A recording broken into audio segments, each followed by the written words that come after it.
Howdy all my nieces and nephews, it's your Uncle Perry, and you know what that means. It's time for another scary-ass story. Don't forget to subscribe to my channel for more spooky tales like this. Also, like the video and share it with other folks that like scary shit. I appreciate it. Now, let's get creepy.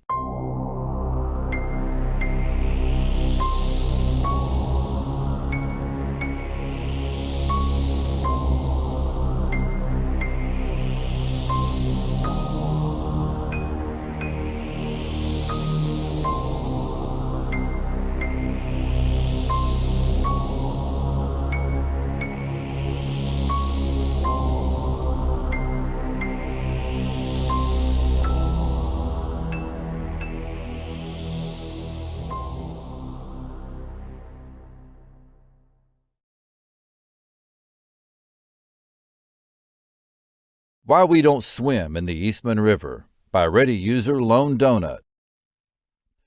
I was offered a job at the mill along Eastman River in the small town of Alter.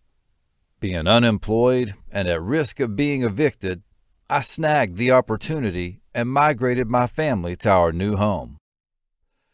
The job came with perks, one of those being a living space just big enough for my family of 5.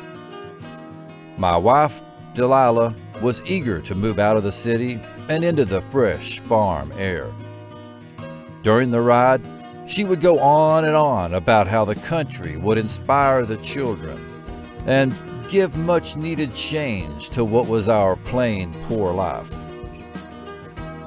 Our 3 children, Ryan, Evelyn, and little Judy, listed oldest to youngest, were all equally excited.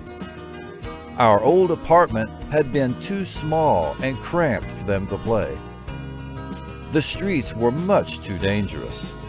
So after finding out about our move, they were all ecstatic. Little Judy even started packing her toys that first night I told them. I myself was excited. I had been laid off from my previous job and had been job hunting for months. We were living off of the little wage my wife had earned at her job as a baking assistant. It was hard. As soon as I got the letter offering a position at the mill, I jumped at the opportunity. We arrived in the town of Alter a little after midday. The kids were antsy and ready to get out of our little car. Driving down the one-lane main street, we marveled at the little shops and diners that lined the streets. Everything we would need was conveniently located along this road. The post office was stationed right beside the police station, the bank on the other side. The general store was poised right beside a diner called Lady Lottie's Luncheon, which appeared to be packed with customers. Everything was neat and tidy, like a picture on a postcard.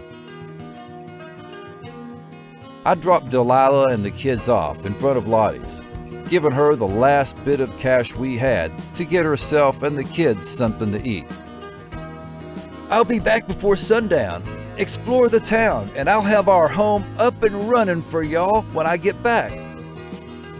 She kissed me long and deeply. I hadn't seen her this happy in I don't know how long. I watched as they went. Delilah balanced Judy on her hip, holding Evelyn's hand. Ryan raced to the diner door, holding it open for his mother and sister. He beamed up at her, his toothy grin being the widest I'd ever seen. I had never seen my family so happy, so hopeful. This job just had to work. I drove down the main street, heading east towards the river. The buildings quickly turned to wide farmland. The fresh grass swayed in the breeze. Little white clouds floated by in the sky. As far as the eye could see was nature, dotted with small barns and farmhouses. I took in a deep breath, inhaling the cleanest air I had ever smelled. The ride was 20 minutes out of town, following back roads that weaved and swirled over and under hill. It was so calm and quiet. I had never been out of the city, and the lack of noise was both settling and disturbing. You would think there was no one out here, if not for the occasional mailbox positioned on the sides of the road. The entranceway to Eastman Drive was almost hidden between two willow trees. Their branches swayed over the road, creating a curtain of green. The only way I didn't miss it was the small bright yellow mailbox nestled between the trees. Their branches stretching and caressing my car as I drove past. I marveled at the sunlight streaming through the leaves, sending sparks of light across my vision. After a few minutes, the trees opened up to a plot of land. A quaint two-story farmhouse sat underneath the biggest willow tree yet. Its roof was covered in the tree branches, and ivy grew up the sides. The red brick was barely visible underneath all the greenery. To the right of the house was a small barn surrounded by a newly built wooden fence. I could see two cows grazing in the field, one brown and the other black. Some ducks waddled across the road towards the direction of the river. To the left, down a small slope, was the Eastman River and the watermill. The water was glistening and pure, bubbling along the rocks and under the water wheel. The wheel itself turned slowly, groaning with the force of the water. I didn't know that wooden mills were still used. The job description did not say much other than maintenance. I wasn't sure what exactly the wheel turned for. Maybe to power some nearby homesteads, or farmers used it to grind their wheat into fine flour. Either way, the job wasn't anything I couldn't handle. In fact, being so close to the house, that meant I could spend more time with my children. I had never been able to take Ryan fishing or show him how to properly sew on a button to a shirt. My wife and I had been too busy with work to teach our children these things. My heart swelled at the image of my children running around the yard, playing with the ducks. My wife hanging up laundry on a line just nearby. My vision was interrupted by a figure stepping out of the farmhouse door. It was a man, late 50s, early 60s, with a wide-brimmed brown hat on his head. His beard was long and gray, reaching to his waistline. He wore overalls and tall gray galoshes. He lifted his head to me, raising a hand in greeting. I pulled the car up to the front of the house, waving back. "Mr. Neal, wasn't there supposed to be more of ye?" He bent to the car window, looking in at me with cloudy gray eye.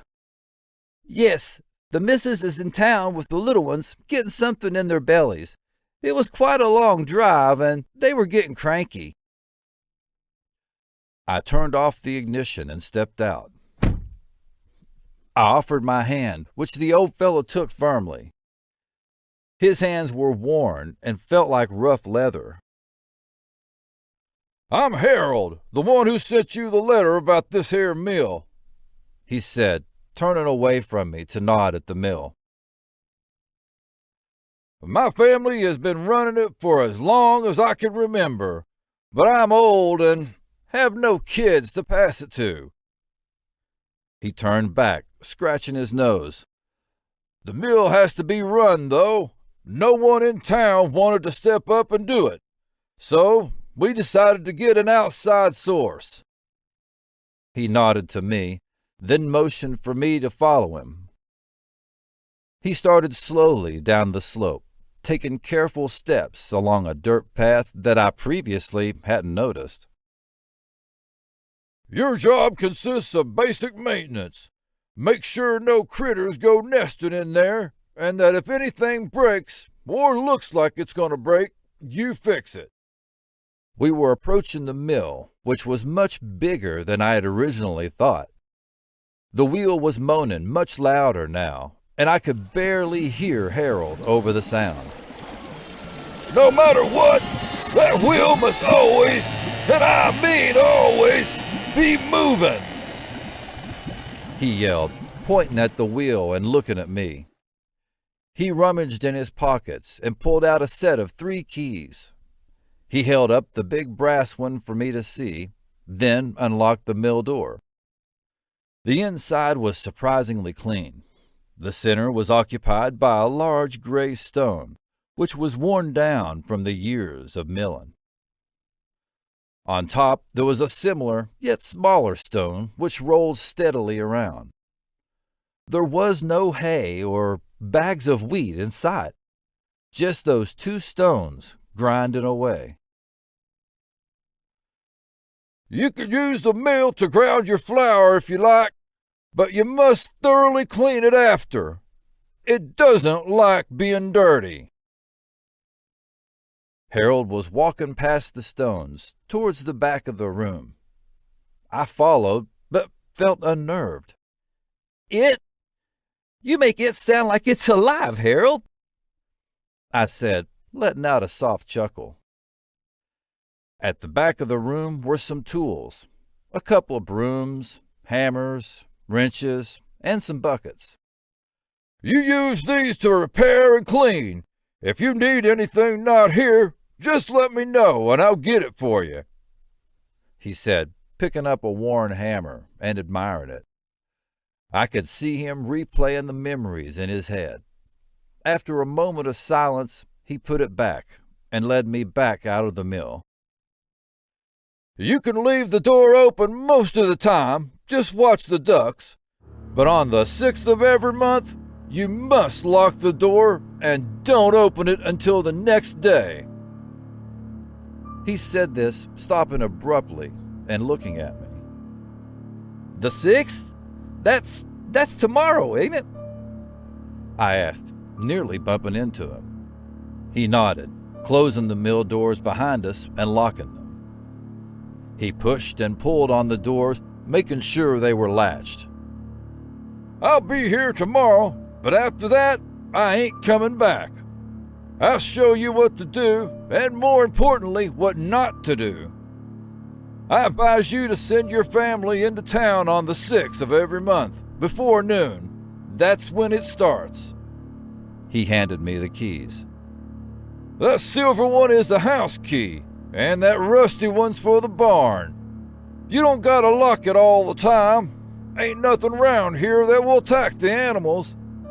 He started walking back up the hill to the house. "I'll be here around 11 o'clock. Make sure you're up. And I advise you to wear a coat. It's always cold on the 6th, no matter the season." He started walking up the driveway, not giving me a chance to say anything in response. He disappeared into the greenery, seeming to be swallowed by the branches. I stood there for a moment, taking in everything the old man had said. Something itched at the back of my mind, and a feeling of uneasiness squirmed in my stomach. After the strangeness of the event wore off, I started the task of unloading the car. We didn't have much, mostly clothes and bed sheets, so the work was quick. The inside of the house was fully furnished, even stocked with a full pantry. My mouth watered at the sight of all the fresh produce and pastries. I settled down at the dining table with some slices of bread, a wedge of cheese, and a glass of cold, fresh milk. The kitchen windows sat facing the mill, and I watched as the wheel slowly turned in the flowing water. It felt almost like it was staring right back. I drove into town and found Delilah and the kids sitting on a bench outside the diner. an ice cream cone in a variety of colors perched in each of their hands. Judy seemed to have more on her cheeks than what was making it into her mouth. At the sight of me pulling up, she rose to her feet on the bench and squealed, "Daddy!" She flung her arms out for a hug, in the process sending her ice cream flying through the air. I chuckled and scooped her up, kissing her on the top of her head. Delilah came to me and kissed me, laughing as she wiped the ice cream off our daughter's face. The ride to the house was joyous and full of laughter. The children recounted that afternoon's event and excitedly pointed out every farm animal we drove past. Once we made it to the drive, they quieted and marveled at the willow trees caressing the car. When we pulled into the clearing, they sat wide-eyed at the view before them. Before I could even park, they shot out of the car and ran around the yard. They waddled after the ducks, offered handfuls of grass to the cows, and played tag with one another without one of them being the official tagger. That night, we had a hearty meal, probably the fullest one the kids have ever had. While they wanted to stay up, it was obvious that with full bellies, they could barely keep their eyes open. Delilah and I put them to bed, the girls in one room and Ryan in his own. Before leaving, Ryan hugged me tight and said, "Thank you, Papa." I felt myself tearing up and quickly said goodnight. Delilah and I fell asleep quickly, the events of that day wearing us out. That night, though, I was plagued with nightmares. I was standing at the top of the slope looking down towards the Eastman River. Judy was down at the water's edge, her back to me. Suddenly, she was gone, and an echoing splash vibrated through my head. I tried running down to the water, but no matter how hard and fast I pushed, I wasn't moving. I was trapped, watching her hands reach up out of the water, grasping for me. They disappeared underneath the water wheel, and the wheel seemed to laugh. Every dream I had consisted with that vision. First with Judy, then with Evelyn, then Ryan, and finally Delilah. At that last haunting image of my wife's slender fingers disappearing under the massive churning wheel, I got up. It was early. The sky barely starting to illuminate off to the east across the river. I sat down with a bowl of oats and watched the sun rise slowly, creeping over the land. While yesterday had been bright and full of summer warmth, today was bleak and gray. Looking out into the yard, I could tell there was a chill in the air. The waters of the river were icy and swift running past, and forcing the water wheel to turn quickly, almost violently. The wheel was groaning and creaking with every turn, and I feared the old structure might break. A low mist was forming along the water's edge, creeping up the grass and snaking around the mill. I dressed, making sure to grab my coat, and headed out the door. The mist was growing large now, developing into a tall fog that hid the river and mill from my sight. I had time before Harold would be there, so I wandered over to the barnyard. The grass was dewy under my boots and seemed to tangle in my laces. Trudging over, I leaned against the fence post and looked out over the field. I could see neither cow grazing and assumed they were huddled in the barn. The chill in the air was ferocious, tickling the hairs on the back of my neck with a slender touch. Standing there, leaning against the fence, I started to hear it. It was quiet, and I almost didn't notice it at first. It's when I felt it against my ear that I whirled around, looking behind me. Whispers circled around me, overlapping each other so I couldn't make out what they were saying. I'd hear a voice in one ear and another in the other. Men, women, children. I could hear them all. They cried and wailed, begging me to listen. I covered my ears, shaking my head to rid myself of the horrible noise. Harshly and full of pain, I heard, "Help! Help us, please!" in my left ear. I stumbled away from the fence, trying to distance myself from the voices. I wasn't paying attention to where I was going, just trying to get away. I slipped on the slope and found myself sliding down the wet grass towards the water's edge. My boots caught on some rocks right before I plummeted into the icy water. Panting, sweat beading on my forehead, I stared into the water. The fog was thick, churning above the water's surface like a chilling wave. I stood slowly, the whispers still calling, still begging. The first one I saw was a hand. It reached for me as it floated past, fingers twitching. Then there were legs and arms and heads. Bodies rolled past me in the river, tumbling and bumping over one another as they floated by. Some were intact, full bodies of men, women, and children. Their eyes gray and watching the sky above as they were pulled along. Their voices were louder now, screaming for help and for it to stop.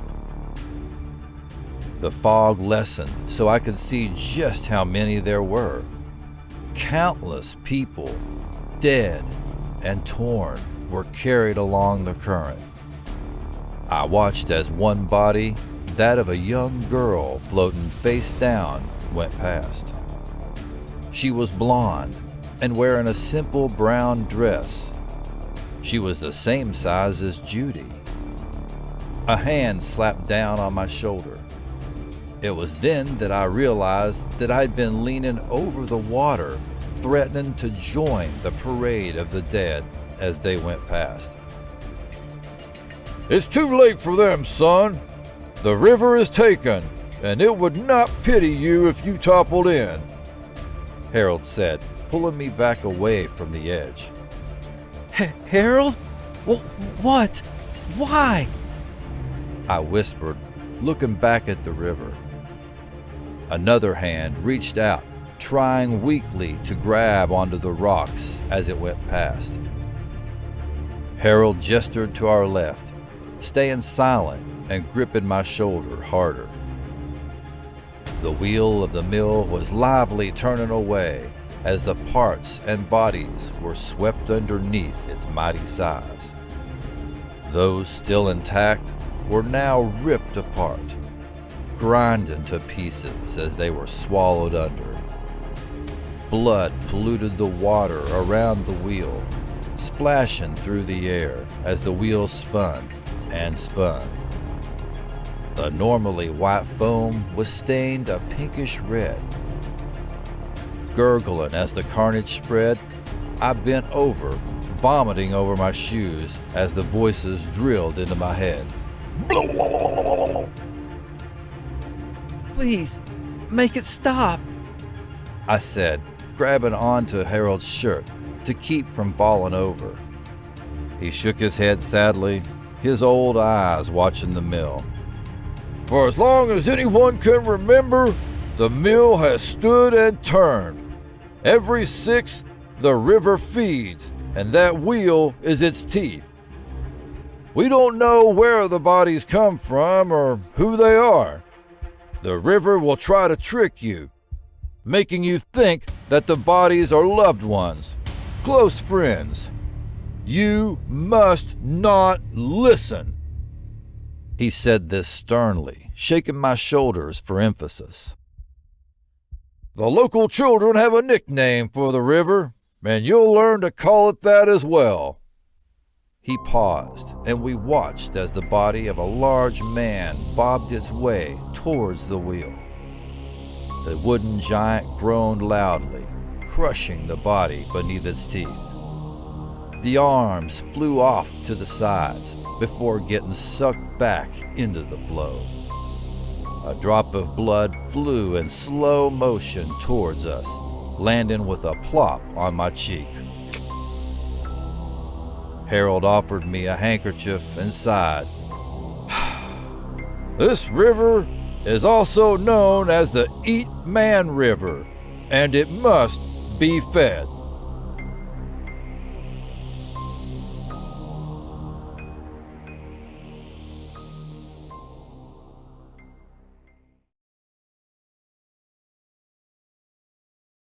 I'll be back around sundown, explore the town, and have our... Dude, get it right, man. I drove down the main street, heading towards the East River. Fuck. Read the words in the right order, Perry.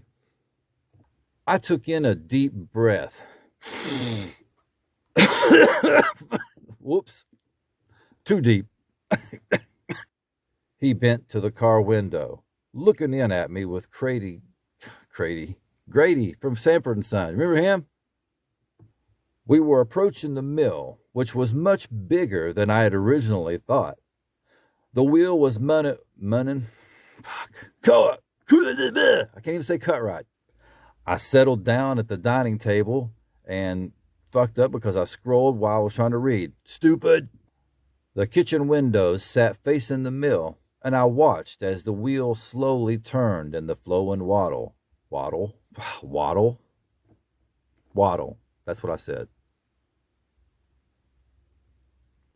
I sat down with a bowl of oats and watched the sun rise. The fog was thick, churning above the surface. Need a drink. Something stronger than that. Harold gestured to our left. Stalin.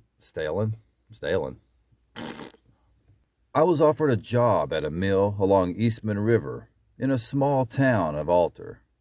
I already screwed it up, man. My wife, Delilah, was... Hang on a second. This thing's not even straight, is it? He nodded to me, then motioned for me to follow him. He started slowly down the slope, caking careful steps.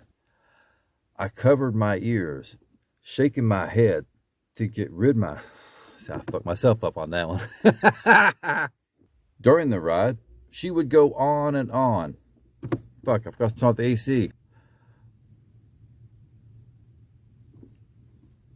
Waiting on the AC to shut off in the house. Silence. And the lack of noise was both settling and disturbing. You would think that there was... I'm gonna fuck up on every sentence.